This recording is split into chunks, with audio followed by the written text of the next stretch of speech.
মহানন্দা নদীর তীরে আজ থেকে 2000 বছর পূর্বে শশাঙ্ক তৎকালীন বিখ্যাত রাজা গৌড় বংশের প্রতিষ্ঠা করেন। সেখানেই মালদা শহরটিকে তৈরি হয়। মালদা শহর নামটি এসছে মল্লদাহ থেকে বা মল্লিকা আমের নাম থেকে, এবং তারপরে বহু শাসন কেটে গেছে। সেন, পল্লব, বিভিন্ন রাজারা রাজত্ব করেছেন। সেই সঙ্গে সঙ্গেই তৈরি হয়েছে নানা রকম সাংস্কৃতিক কালচার।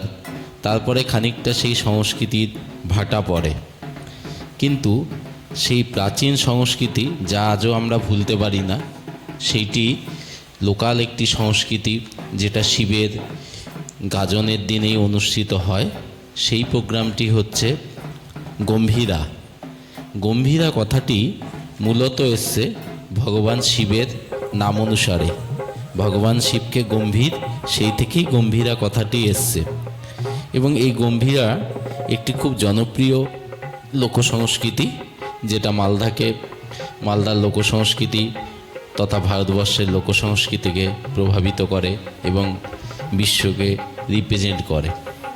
এই গম্ভীরা প্রোগ্রামটি সাধারণত মালদা চৈত্র সংক্রান্তিতে হয়ে থাকে, এবং গম্ভীরা নানা রকম 4টে দিনেই প্রোগ্রামটাকে অনুষ্ঠিত হয়ে থাকে।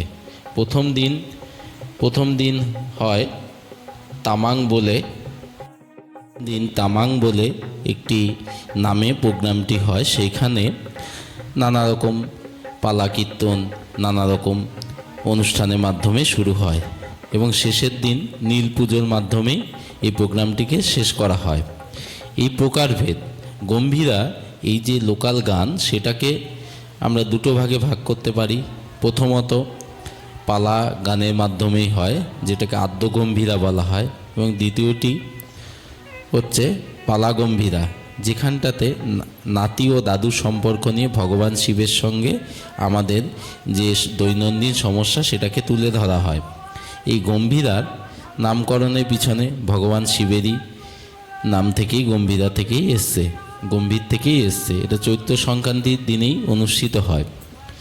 গম্ভীরার মধ্যে লোকাল সংস্কৃতি, ভারতের সংস্কৃতি, ভারতের আর্ট কালচার আমরা খুব ভালোভাবেই দেখতে পাই। এখানে নানা রকম মুখোশ তৈরি হয়। এই মুখোশগুলো সাধারণত বিভিন্ন জায়গা থেকে ছুতোরা বা কাঠের মিস্ত্রিরা তৈরি করে থাকে। খানিকটা এসছে কুচবিহার থেকে, যেখানে কুচবিহারে আর্ট আমরা দেখতে পাই। তারপরে দেখতে পাই পুরুলিয়ার আর্ট, ছৌ নাচের মুখোশের মতনই খানিকটা, তো ছৌ নাচ থেকে সম্পূর্ণ আলাদা।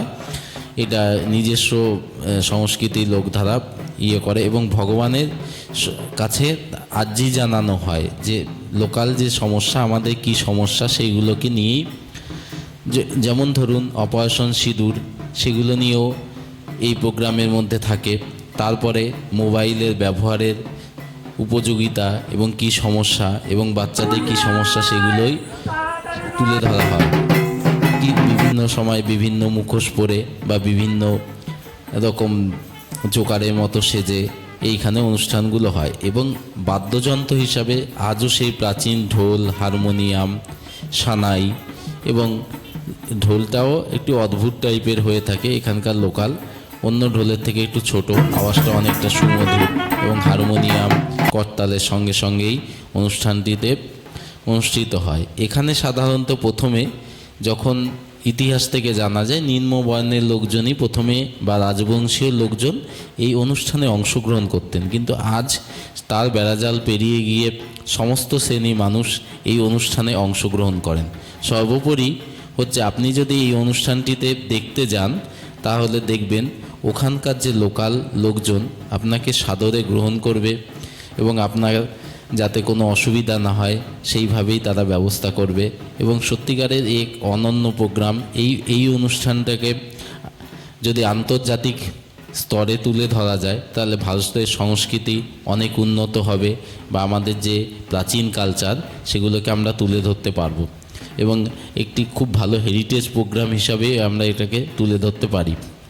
যেমন আমরা পুরুলিয়ার ছৌ নাচ আন্তর্জাতিক স্তরে গেছে, এবং আমার মনে হয় দেখে যে এইটুকুনি বিবেক বিশ্লেষণ করে বা অন্যান্য অনেক জ্ঞানীগুণী মানুষের সঙ্গে কথা বলে যে এইটুকুনি মনে হয়েছে যে এইখানটাতে সর্বোপরি একটা অন্যরকম কালচার, এবং ভারতের কালচার এতটা উন্নত হতে পারে এবং সেটা লোককথার মাধ্যমে এইভাবে তুলে ধরা যায়, এটাকে যদি আমরা আন্তর্জাতিক স্তরে তুলে ধরতে পারি তাহলে সত্যিকারে আমাদের ভারতের সংস্কৃতির একটা সফলতা পাওয়া যাবে এবং বিশ্বের দরবারে আমাদের যে সংস্কৃতি কালচার সেগুলোকে আমরা রিপ্রেজেন্ট করতে পারবো এবং বিশ্বের সংস্কৃতির যে মঞ্চ সেটাও সমৃদ্ধ হবে। আপনারা এই ভিডিও বা মাধ্যমে অডিওর মাধ্যমে আপনাদের তুলে ধরার চেষ্টা করলাম এবং যদি ভালো লাগে এই ভিডিওটা শেয়ার করবেন এবং ভারতের কালচারের কথা মনে রেখে শেয়ার করুন। এবং আমরা চাই এই যে গম্ভীরা প্রোগ্রামটি, এত সুন্দর প্রোগ্রামটি, বিশ্বমানের যে একটা প্রোগ্রাম সেটা বিশ্ব দরবারে যেন উঠে আসুক এবং তার সঠিক মান্যতা পাক। ভালো থাকবেন, নমস্কার।